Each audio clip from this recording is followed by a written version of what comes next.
Brothers and sisters, it's a bit of a long day today at the Angelicum, so we're making this homily, well, not homily, musings on by foot.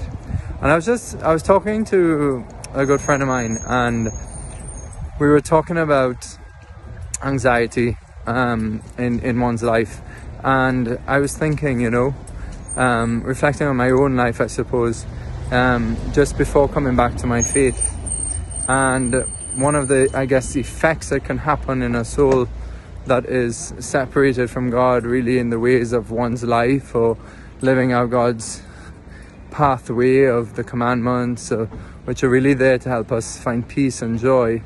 When we turn to our own selfish love and our own disordered inclinations and basically go against the ways of God, then it can leave us very empty. It can leave us very feeling meaningless, etc., etc. But then coming back to grace and turning back to God with the help and the assistance of grace with God is a reordering of our hearts and our minds to what is most true, most beautiful, most important. And it's like when our heart and mind is centered on God, it's like He's our magnet, He's our true North Pole, and everything can take proper reference from that point. So when we are set on God through grace, and we're truly living by charity, which is living by grace to love everything in view of God, then one of the great fruits of that is peace and the expulsion of anxiety from our life. Now, I suppose I'm not an expert on this, but I suppose there are different forms of anxiety. There's the anxiety that comes with love. Mary was anxious when she was separated from Jesus. It wasn't a sinful anxiety. But then there's the kind of anxiety that I should first say that Mary would have had peace in her heart with that anxiety.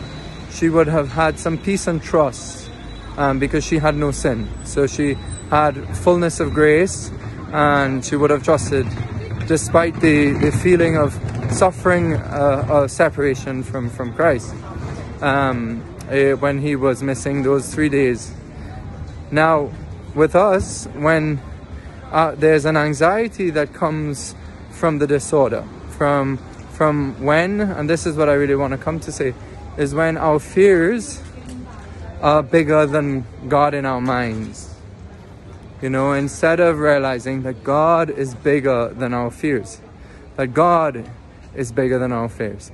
My good friend Father Ignatius preached this summer the great saying of St. Maximilian Kolbe, because of his great love for Mary, which implied God as well, because Mary is great because of God, and God's alive in her life, and the power that Mary has been given in grace is God.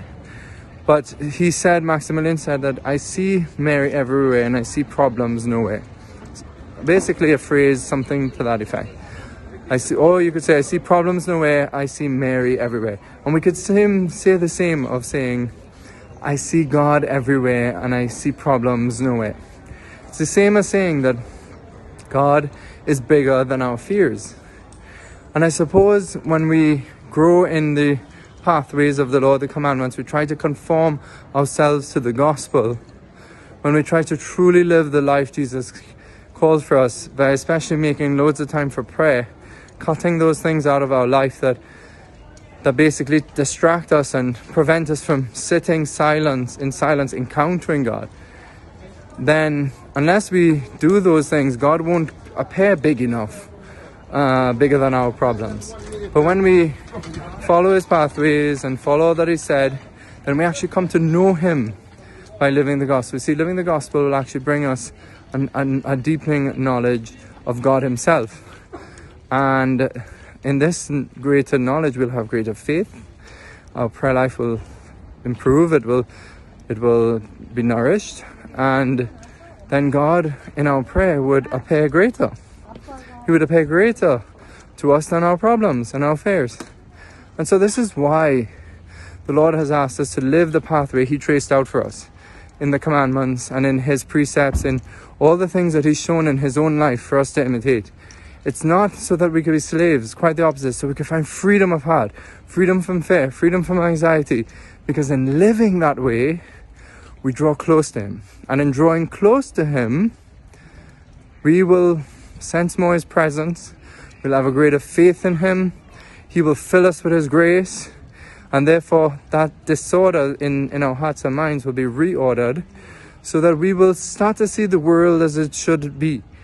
That God's in charge, that God can draw good out of evil, the evil afflicted to us by others, and even our mistakes, even our sinfulness. When given to God, we know God can work that out for the good, and often to become the sources of our biggest blessings and our biggest achievements in life.